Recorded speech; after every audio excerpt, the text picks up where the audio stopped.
All right, guys, welcome back to the show. We got a different type of show for you tonight. It's going to be a little bit different. We're going to go down some different avenues. But I have Josh, a.k.a. your drinking buddy. And we are going to go over basically his life in whiskey and his life in general. And we're going to talk about all types of things, everything from men's mental health to we might even get a little spiritual. Who knows? We'll see where it takes us. But first question I have for you, Joshua, was what kind of got you into the whole whiskey scene? Yeah, so I started in like craft beer. I always enjoyed a good craft beer. Right. And I don't know what it was. One day I just kind of lost the taste of beer. I don't like it anymore. I don't know what it is. I don't know how that happened. But I noticed that I started to enjoy whiskey and cocktails both. So I started in that round. And then within, I don't know, a year or so of that, the cocktails went completely out the window and it was just whiskey. Awesome. And then when did you decide, hey, maybe this is a thing where I could do like a YouTube thing? You know, I started with the cocktail stuff on YouTube because I felt like I saw a lot of really repetitive videos out there where you would see the same cocktails being made over and over again.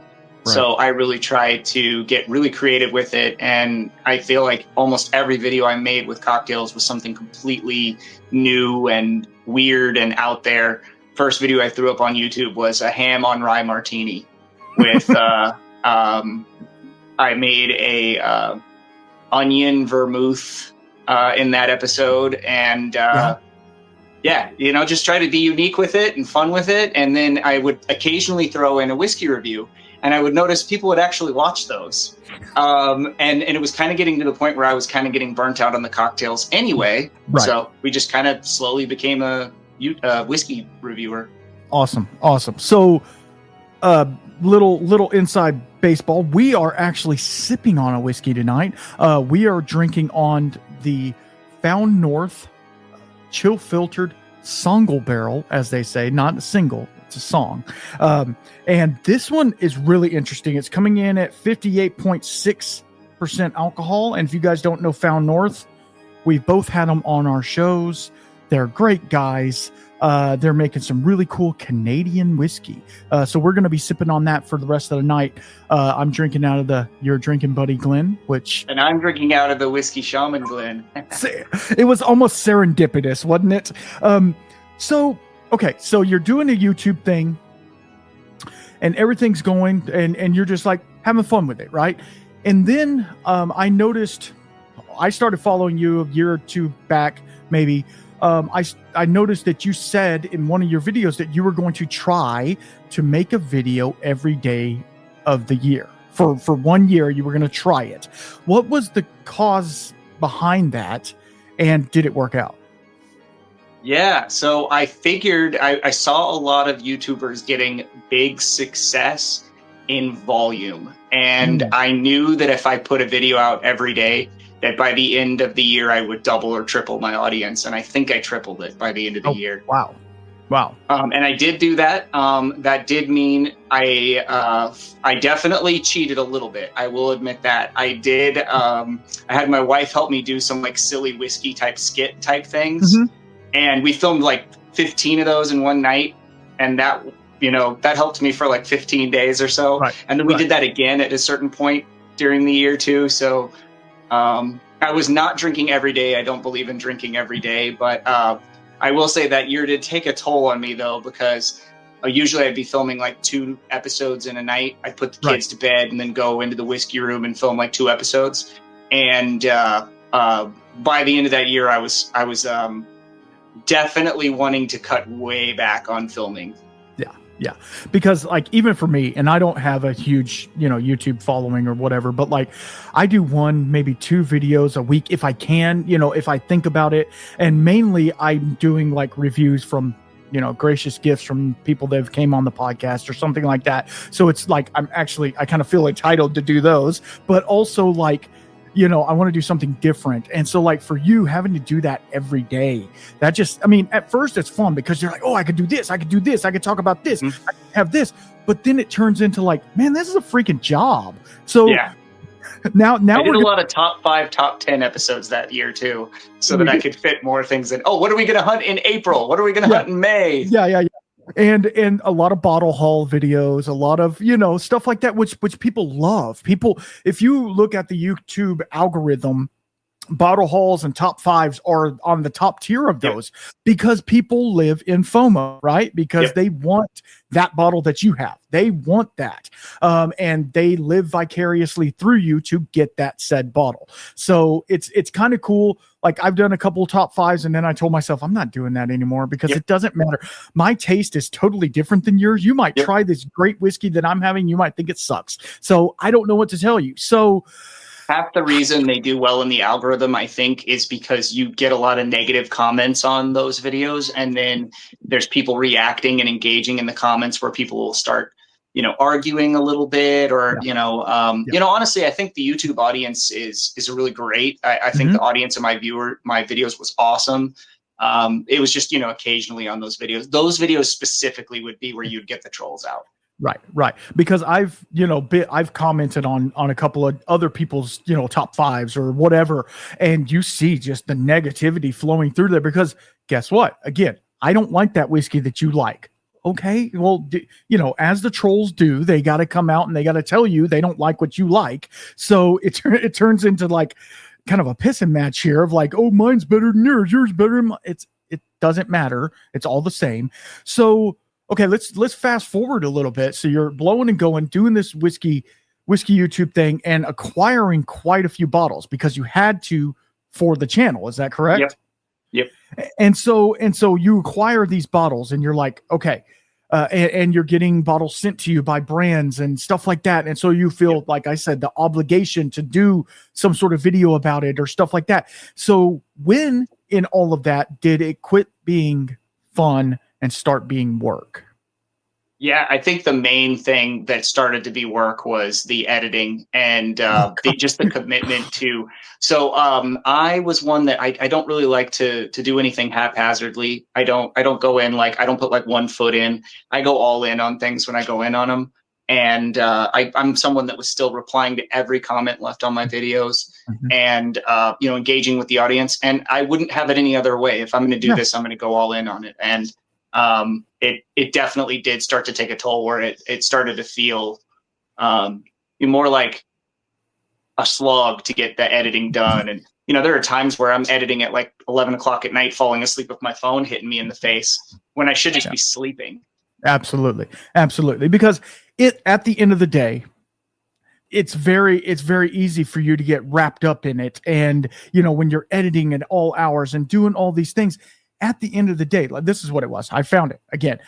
You do have a day job. This isn't your full-time job. So it's, and if you want to go into your personal background, you're feel all inclined to do that. But so having to put all this extra time, what is it doing to your life during this time? It's taking time away from your family, away from friends, other than whiskey friends that are sitting there enjoying all your whiskey. But, it's taking time away from that. And like your wife, I'm sure, like my wife right now, is like, hey, go do the thing. This is your thing. Go do it. How was the support level during all this? Support level was great. My wife probably supported me more than I deserved, to be honest. But it definitely was a challenge. You definitely do give up some sleep for it, and you give up some time that would probably be better spent hanging out with the wife, hanging out with the kids. Right. Right. Yeah. And then you, and then you try and anytime you go somewhere, like you're going on a vacation or something like that, it turns into whiskey stuff, doesn't it? Yep. I mean, so like the whole time you're like trying to be, at a whatever, you're going on vacation to I know you went to Kentucky in one of those, and I'm like, you go to Kentucky and you're the whole time you're thinking about content, right? Yeah. Yeah, that doesn't go away fully. Like next month, or sorry, in a couple weeks, we're going to Denver, and I fully plan to go to Stranahan's. Oh, So absolutely. it's not Yeah, completely yeah. gone by any The means. the whiskey's not gone, but I'm thinking of, when you have that hat on of I'm this YouTubey guy.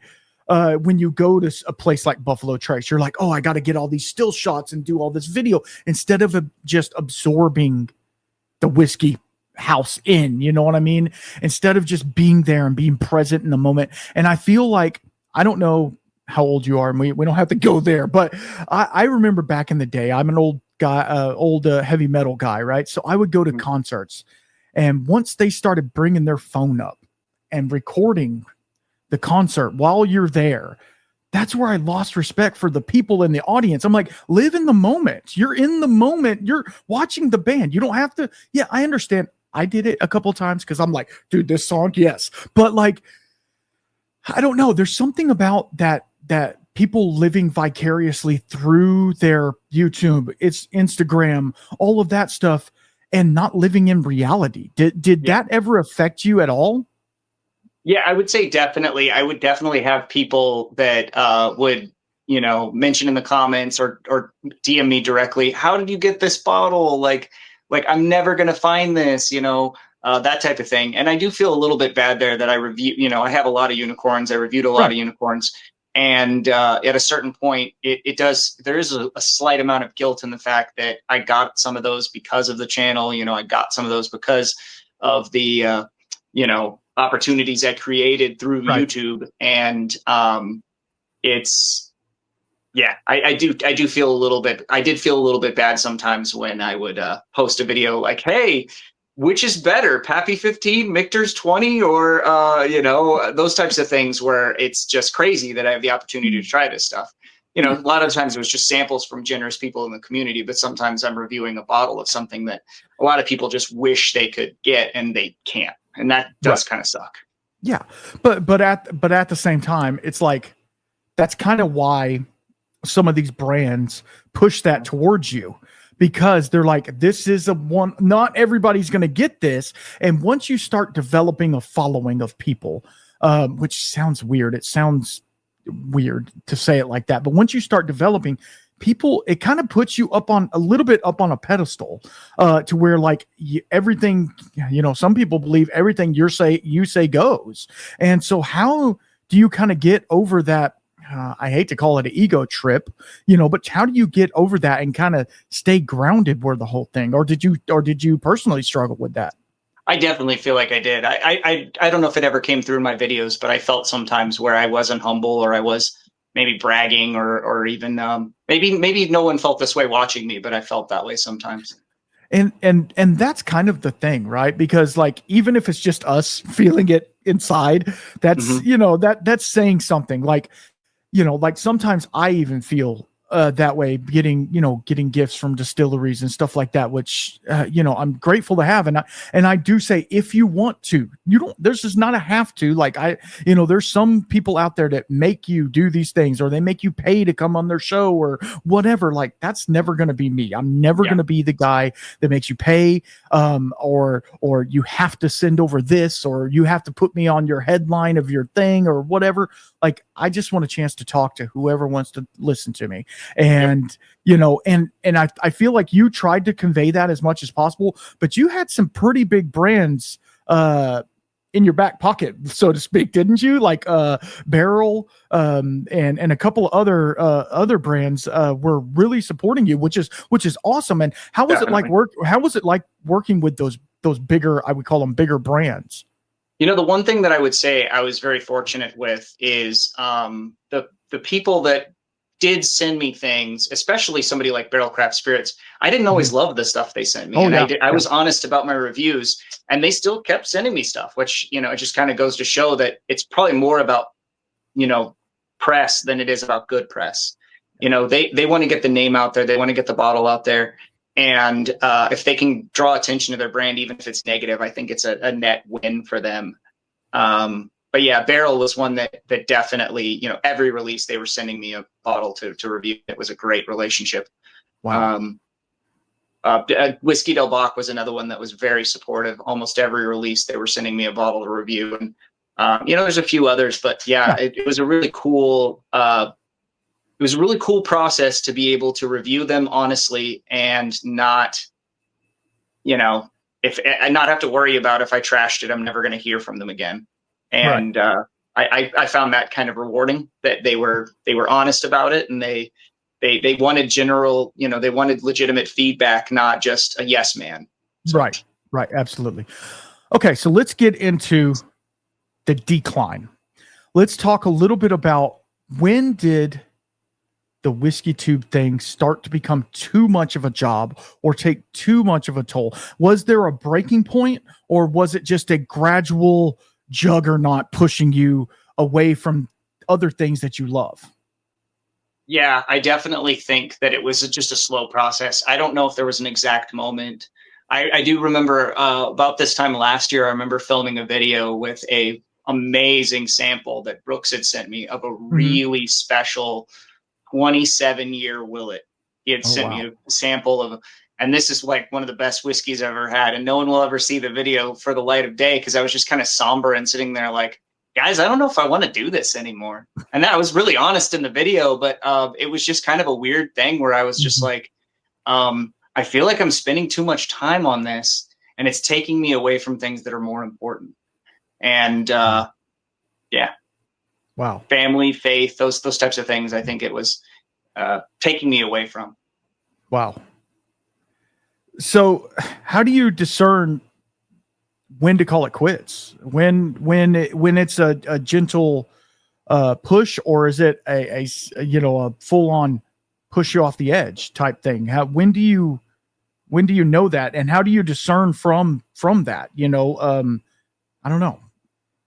Some people might call it a calling. I don't know if it was a calling necessarily, but I do feel like it was time to be done. It was time to walk away.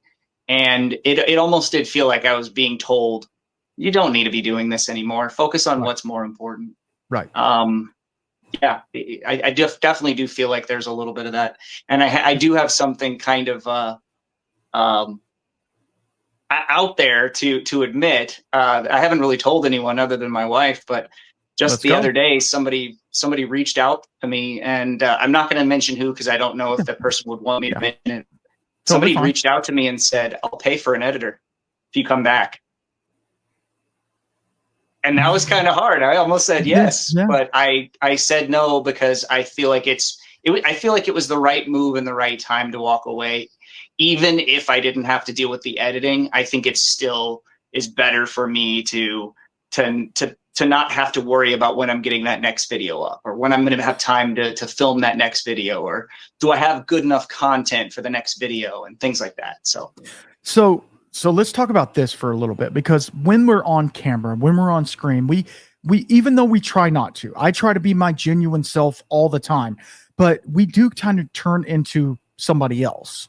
When did your personal identity that was tied to being the whiskey guy, how was it like that to kind of like lay that aside and be like, I'm no longer this guy? Like, you're still the whiskey guy. Don't get me wrong. I see all the bottles behind you. I see you, brother. But when did you realize how hard was it just to lay that aside and be like, okay, we're not going to do this anymore? Or big pause, or the little staycation with it, or however you want to do it. Like, because with the good thing about YouTube and some of the other things is you can walk away from it for a month, a year, or 10 years and come back. You might not have the followership that you had before, but you can continue to create because you still have the camera. You still have the whiskey. So it's like you could always come back to it. But how much of your personal identity was tied to being that whiskey guy? Probably more than needed to be.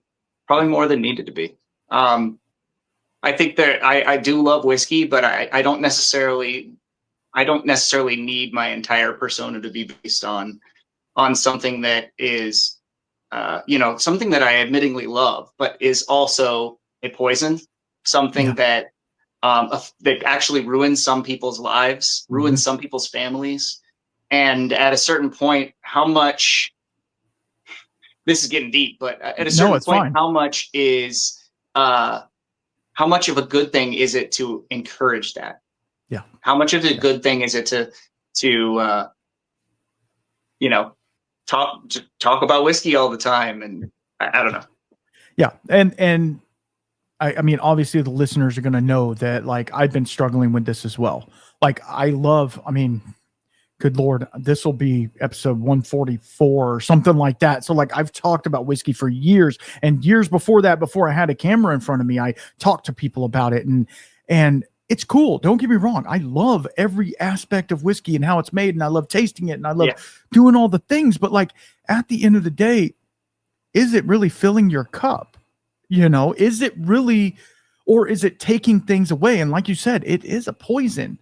And these things, it's a poison our body enjoys. Don't get me wrong, but is it doing more good than bad in your world? And so, how was, and you don't have to get into this, the effect of recording and stuff obviously had a toll on the family. You have a kid as well, correct? Yeah, I have 2 kids. Okay, 2 kids. So obviously recording, you guys like put the kids to bed. I got to go record or whatever. And then so like let's talk about now. You've been how long? When was your last video put out?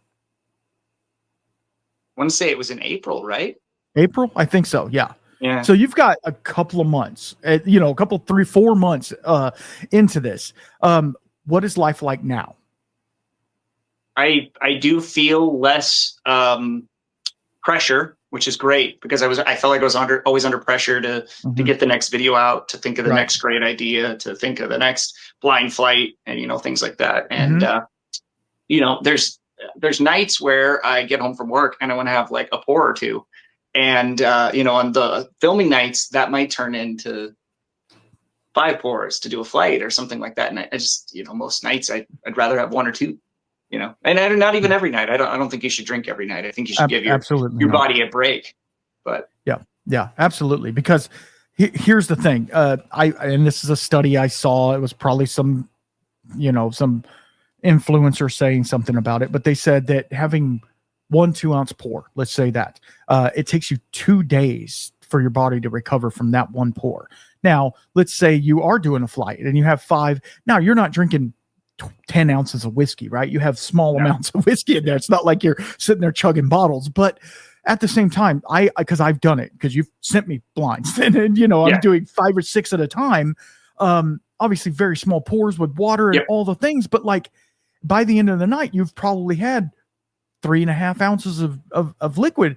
And it's like of all different proofs and stuff like that. So it's really like it can catch up with you really fast. And then sometimes when you're around people, you're having a good time, the pours seem to flow a little faster. And and when you have people, coming to hang out and you're like, hey, try this. Hey, now try this. Because I've done it before. We have a large family that comes over to our house for Thanksgiving. I got my little whiskey room. They go in there and I'm pouring samples for them. Next thing you know, there's 10 Glencairns sitting out with whiskey in them, and we're doing a flight or we're doing this. And it's like, okay, this is fun. It's cool. But like, you can't keep going down that road. Obviously there has to be some sort of stopper in there.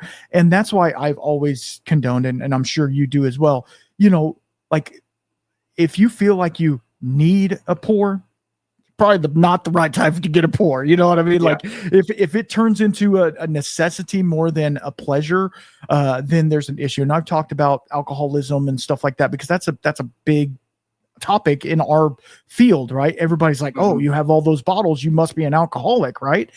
Well, I usually say to that, they're not empty, but yeah, exactly. If they were all empty, that'd be one thing. But I mean, I did a video recently, and it was me throwing away all my old bottles, right? And I put them in the trash can and threw them in the dumpster. Well, I did like a dumpster review, and I was like, yeah, this one pretty good, whatever.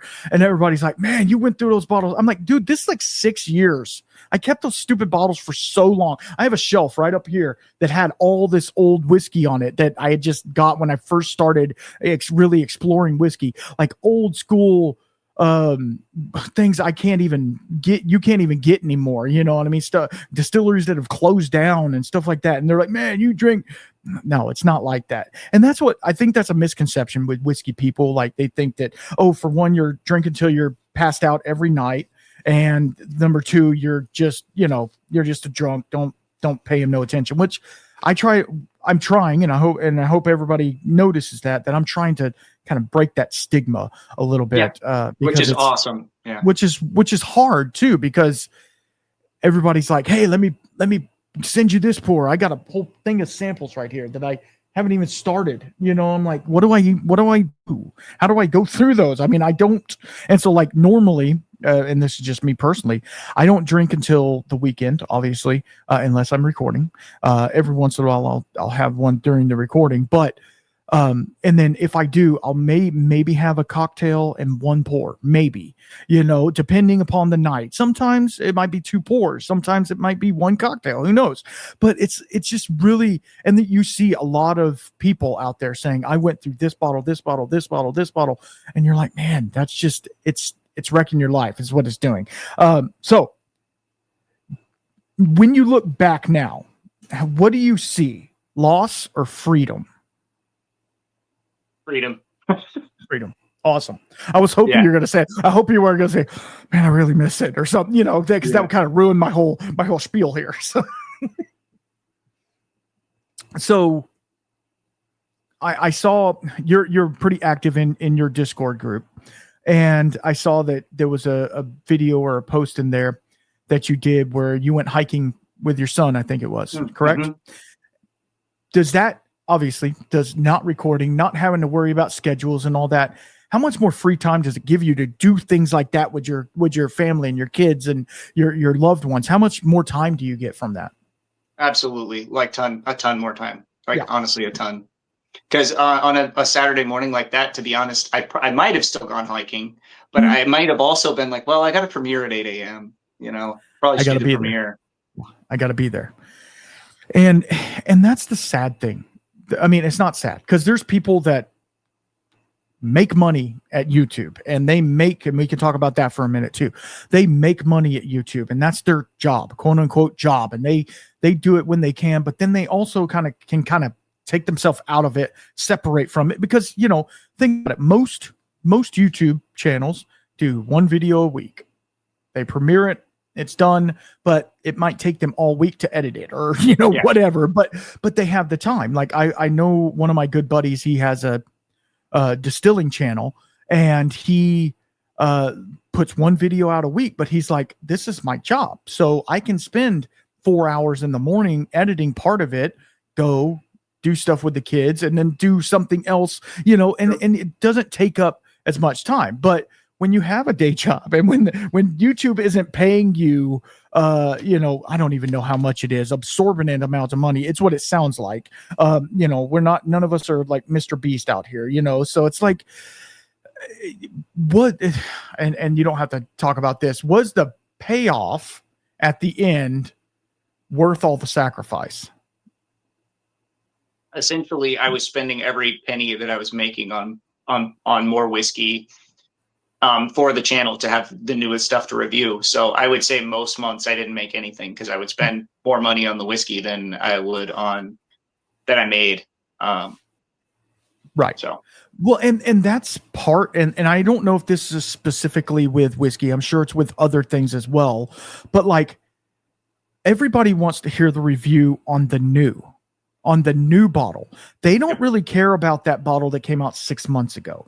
That's already been reviewed, and everybody does it. Everybody's talking about the new this that just came out, and it's, double oak, triple this and that. That's what everybody wants to hear. This guy's review, your review, everybody's review on that specific one, instead of saying, I've heard a review of that, now let's move on to something else. So it's that, again, going back to the FOMO part of it, but it's also like, so then that makes you turn around and say, hey, I got to get this new bottle. I got to get this new thing. And then it makes you accrue, and we can talk about this now. It makes you accrue a vast amount of whiskey. And I know you probably don't, or you might know your bottle count right offhand. That's kind of like your body count, right? You don't really want to talk about that a whole lot, but I feel pretty confident that if I never bought another bottle of whiskey for the rest of my life, I don't think I would run out of whiskey. I mean, yeah, you have enough stag just for that. Yeah. So, and I still want to buy a, a special release here and there. There's especially the craft stuff. That's the other thing too. Over the last year and a half, I really started to gravitate towards more craft whiskeys, and no one cares about watching those. I shouldn't say no one cares about watching those videos, but they don't get nearly the hits of your Buffalo Trace videos and things like that. And a lot of people don't like Driftless Glen or Corbin Cash or Balcones or Stranahan's, and I do. I'd rather talk about those than Buffalo Trace. Don't get me wrong, I love Buffalo Trace too. Clearly, right. But that's the other thing, and we can go into this a little more if you want. But like the craft scene is struggling tooth and nail just to get out the door, and the quote unquote whiskey people are we're talking about it, but like it's not enough. It's not enough to get them really seen because they don't have the marketing budget. They don't have all of the things, right? And so it really does take us saying, hey, this bottle's really cool. You need to check it out. But the issue, again, with a lot of craft is they're harder to find because they are very limited in their regionality. So it's like, hey, here's another obscure whiskey you not gonna find. It's almost like the unicorns as well, because you're like, hey, you can't get this one either. So there's nobody's over here reviewing Wild Turkey 101, but except the 8-year, but nobody's reviewing Wild Turkey 101, a bottle that I've talked about it, everybody talks about it, but nobody does videos about it. Nobody does videos about the regular Maker's Mark. They always want the special edition, the cellar age, the blah, blah, blah. So, and that's what's kind of funny about the whole whiskey scene is we all, as whiskey lovers, talk about the craft and the different and the unique. But like, we know that what gets the clicks and views and likes is this is my new bottle of Blanton's I bought. I definitely knew that I was definitely at a point in my whiskey career too, where I was making the videos that I wanted to make and not caring about what the algorithm really wanted, because the algorithm really wanted bottle haul. Well, I still did the bottle hauls, but it rewarded bottle hauls, and it rewarded top 5 videos, and it rewarded reviews of that brand new whiskey before anyone else gets it. And I knew that I didn't want to keep buying every batch of Elijah Craig Barrel Proof and every batch of, all of those things. And I knew that I didn't really want to keep doing those. So for the last 6 months to a year, I was making mostly blind videos because that's what I enjoyed making. And I watched my channel not grow at all. That's another thing too, is I knew that I wasn't going to be following the algorithm anymore, even if I continued. And I knew that would mean stagnant growth, because you have to chase the algorithm if you want to grow. It's how it is.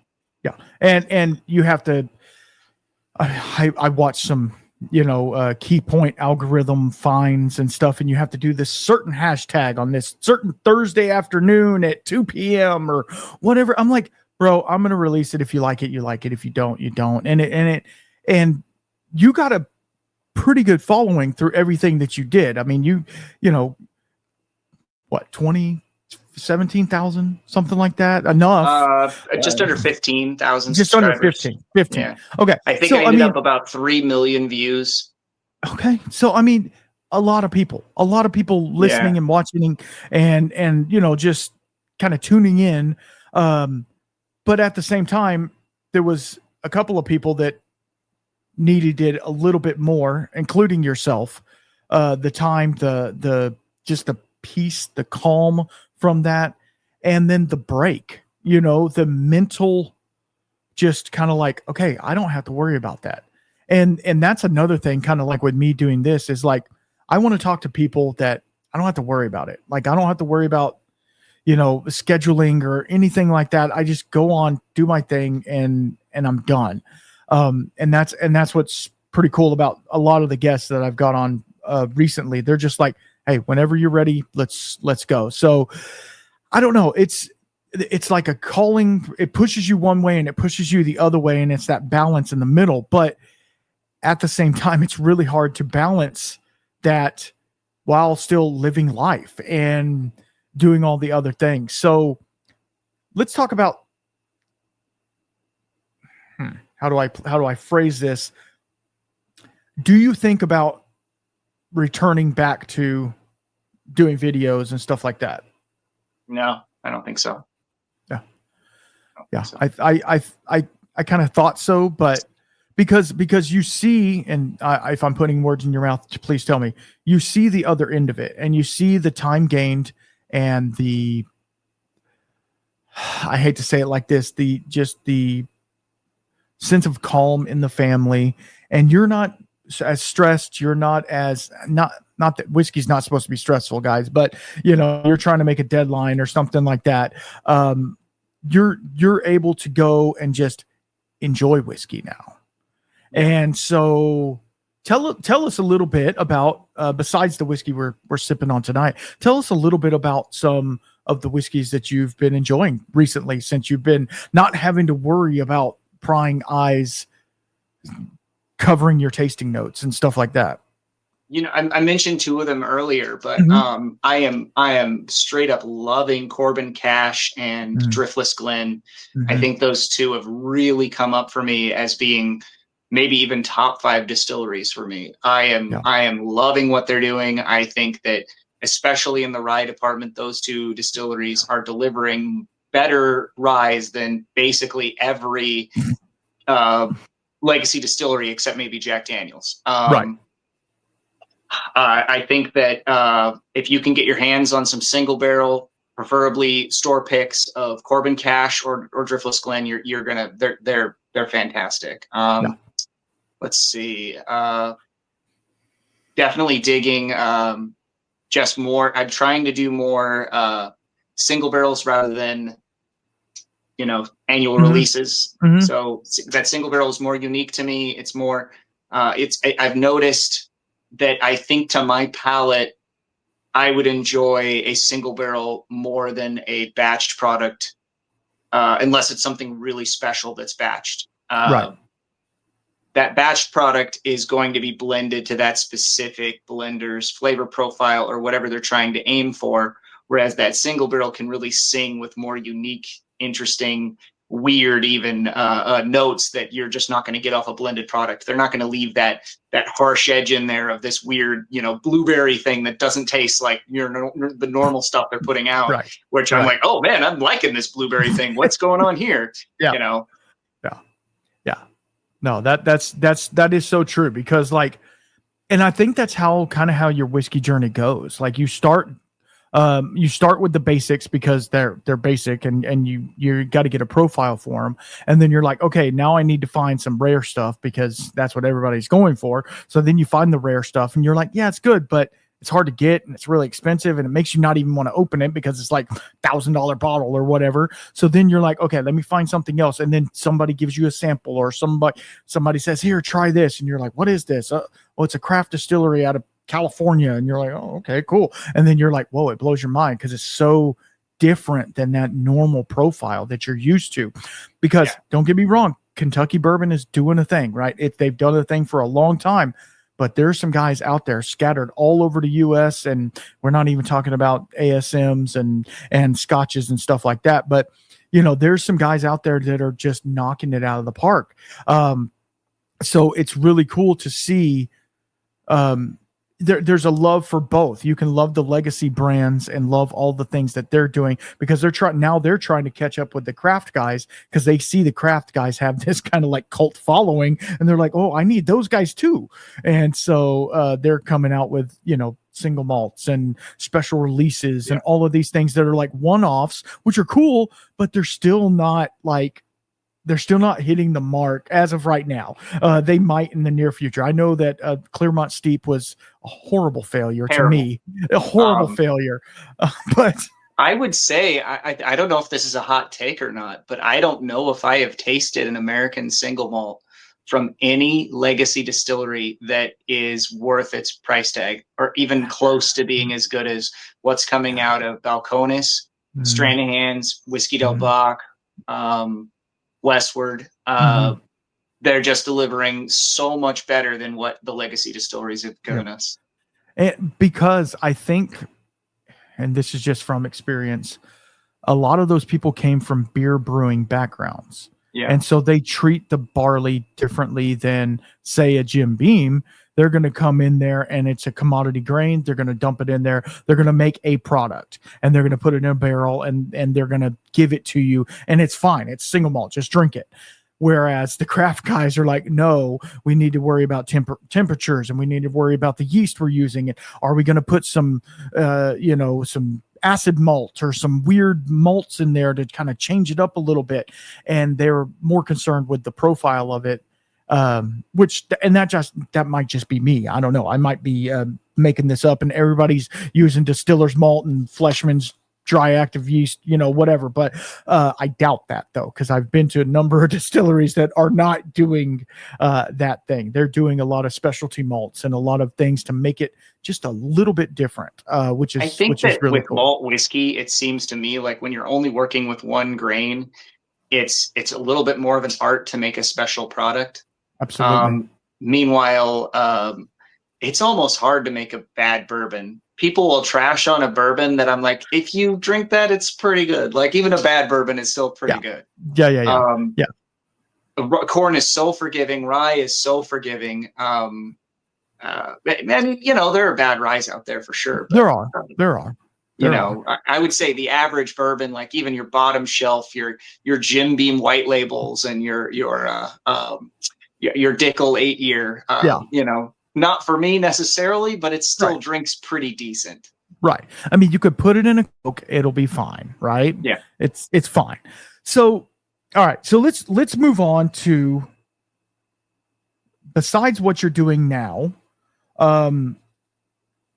where do you see what you're, other than what you're doing with whiskey, is there a specific bottle in the future that you're looking for? Like something either allocated or craft that you've heard whispers of coming out that you're really digging right now?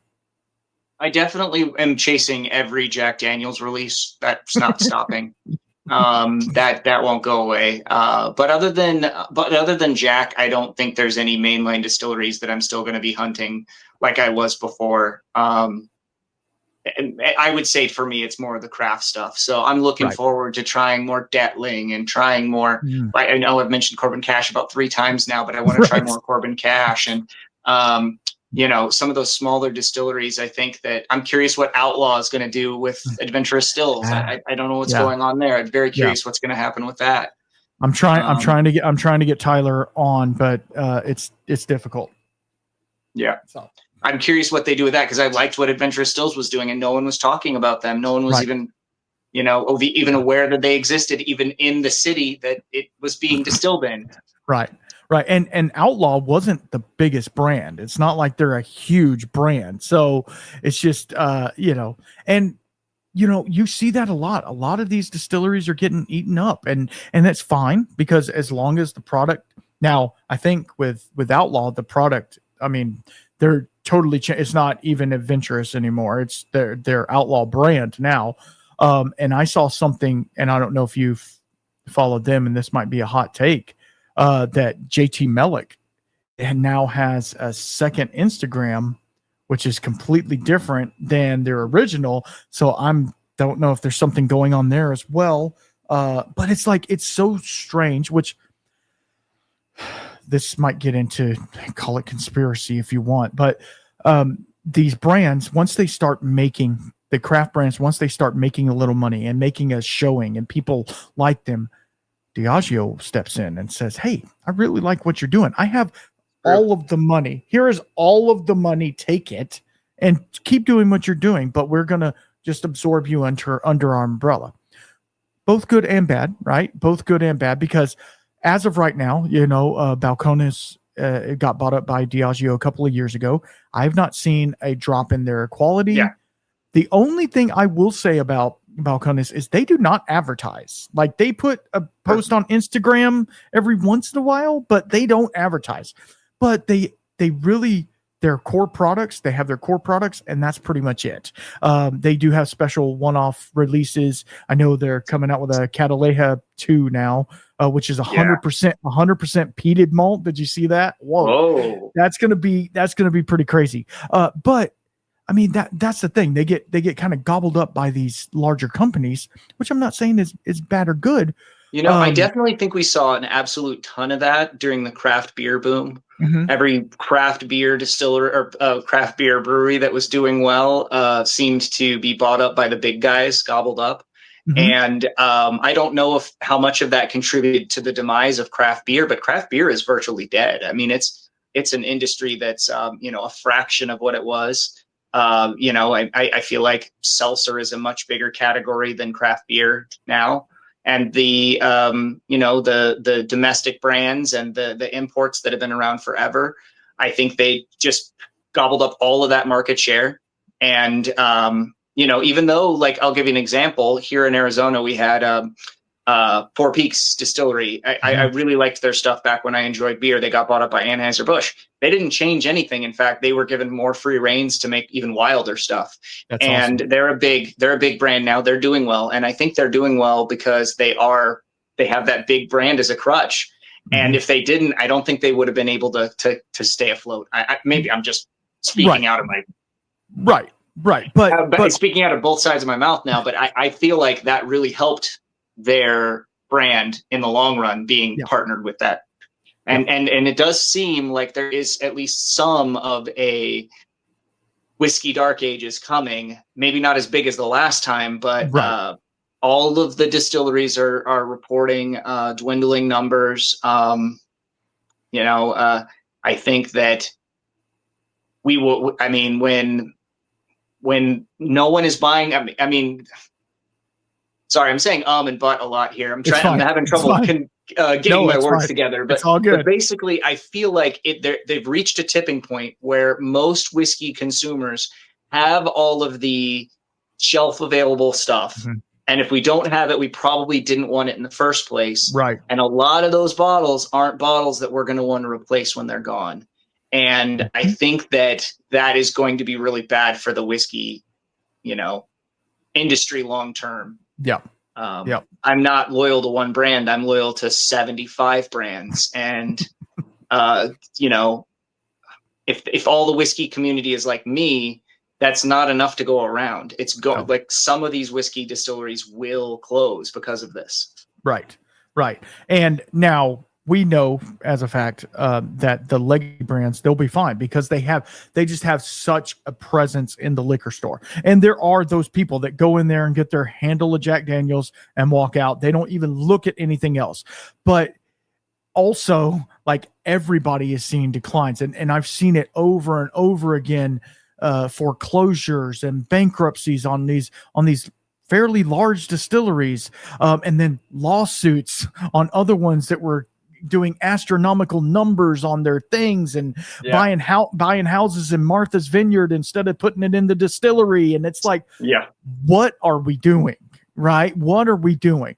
These people are treating whiskey like it's a multi-level marketing scheme, and they're just taking it, putting Dickel juice in a bottle and saying, hey, this is from my grandpappy's grandpappy, drink it. And that's not what whiskey's about. Whiskey's about the journey. It's about the story behind it. And I feel like you in what you provided on YouTube, it was a story as well. You always like to storytell about the said whiskey and bring a presence of history behind it. And I really enjoy that. Okay. So we had talked off camera, of course. You had actually sent me over a blind, and you said that maybe we could do it tonight. I'm feeling a little adventurous. I drank a bunch of water, cleaned out my glass real good. So if you don't mind, I'm going to open up this and do a small taste of it. It just says blind. So we're going to go into it. I don't remember which ones I've already done. I don't know what this is. Okay, well, this is going to be fun then. This is going to be fun. And then maybe I'll give you a couple tasting notes, or maybe you can find it, and then I'll rip it off, and maybe you can pour it. How about that? Oh, that's. I suspect I might know what it is, but I don't remember exactly. That is like Stetson cologne. It's like it's leathery, but like. How dark is it in the glass? It's fairly dark. Man, it has a really floral nose on it, like really floral, but like a little citrusy as well. I'm going to go on the taste.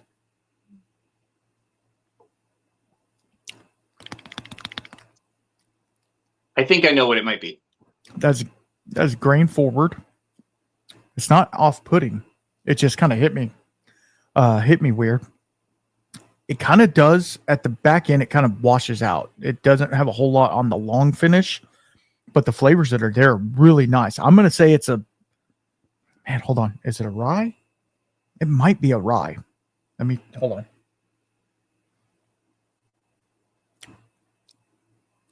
I'm going to say it's a rye whiskey because it has that dusty, spicy note to it that I'm going to say it's a rye, not finished. 100 proof. I don't think it's super proofy. I don't have a distillery or bottle guess because I have no idea, and there's a lot of bottles behind you. So, you want me to pull the tab, or do you want to think? Hold on. You say what you think it is. I think this might be a Texas blend that I did. Okay.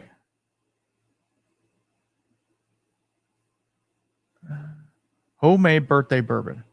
Oh, okay. That's this guy. Oh, okay. So it's not really birthday bourbon, but I put it in the birthday bourbon bottle. It's Old Forester Statesman and 1910.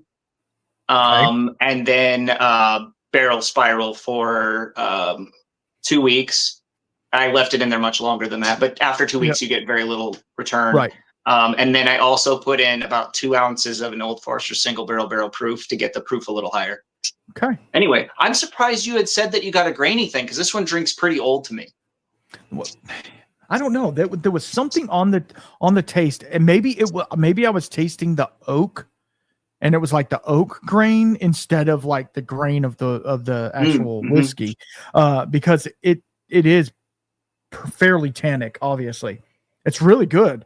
I enjoy it, but it was a strange like feeling in my mouth. It was kind of anyway. Moving on.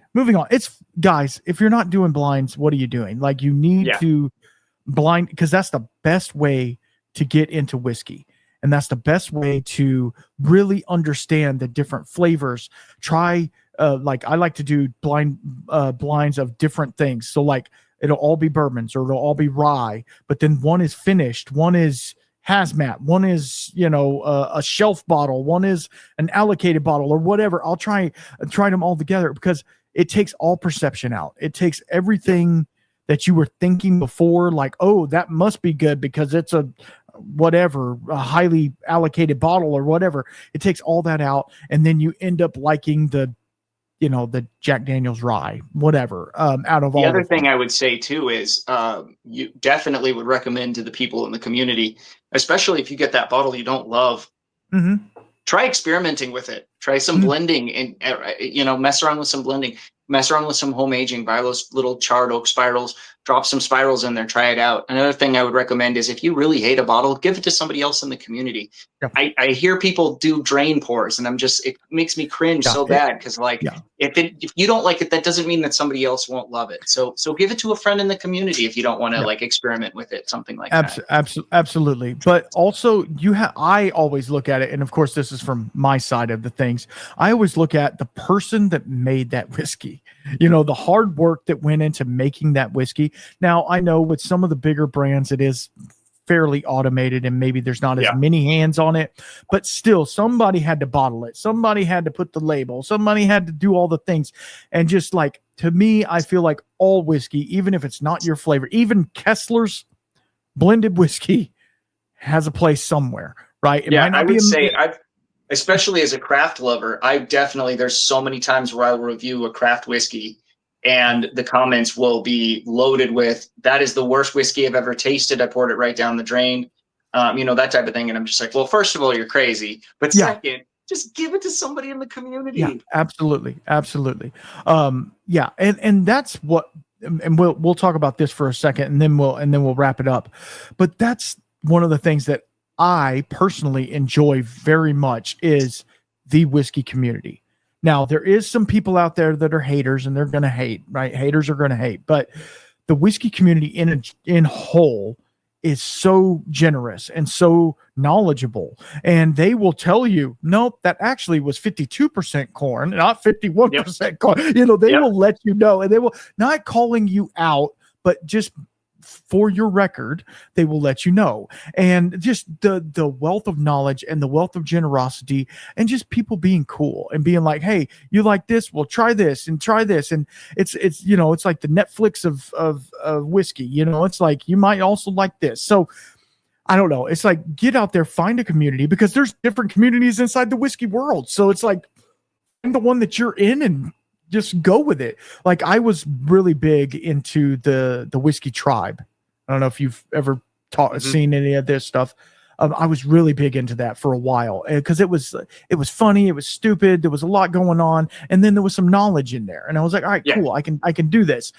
I feel like my palate, whatever, has evolved from that now, and now I'm more into just doing my own thing, doing blinds, watching people's live streams as they're, giving away stuff. And hopefully I win whatever bottle of that they're trying to do. I put a $2 donation. And that's the thing. Everybody supports each other in the community as well. Not only physically, but with likes, comments, shares, monetary sometimes, and it's really cool to see these people giving back to the community, and just trying to keep it alive as best as possible, and not hating and not being judgmental and not bashing you just because maybe I like Malort. So what? I don't. I'm just, to be honest, I do not. I've never had it. I'm very curious, actually.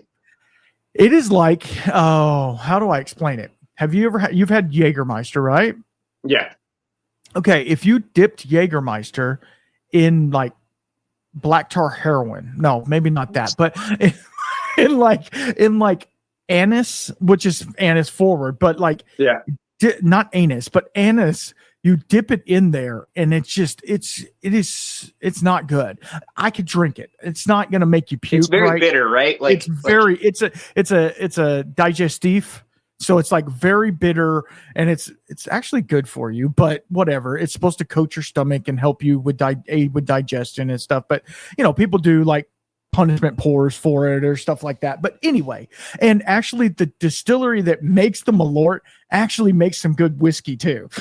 So just I've had a couple Jepson's picks, and they were pretty solid, actually. They are. I had one that was port finished, and man, it was really nice. And I was like, oh man, because it has that label on it, and everybody's like, oh no, don't pour that one out. But yeah. So what do you tell people that are wanting to get into this? Hopefully this is a good part to talk about this, that are wanting to get into Whiskey Tube, with doing a whiskey channel. What do you say to them? I would say it might not be a great time. I think that the Whiskey Tube is pretty oversaturated, and whiskey is on the decline. It might not be the best thing to try to jump into. Yeah. But if you are determined on it, and you're determined on anything, I think you can do it. So if you really wanted to get into it, I would say audio and visual are very important to people. And if you come in without those at a high level, people won't take you seriously.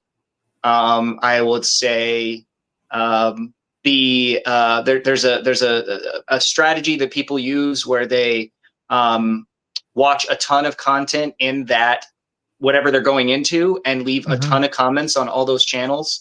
So all of the people in those comment sections see your comments and come to your videos.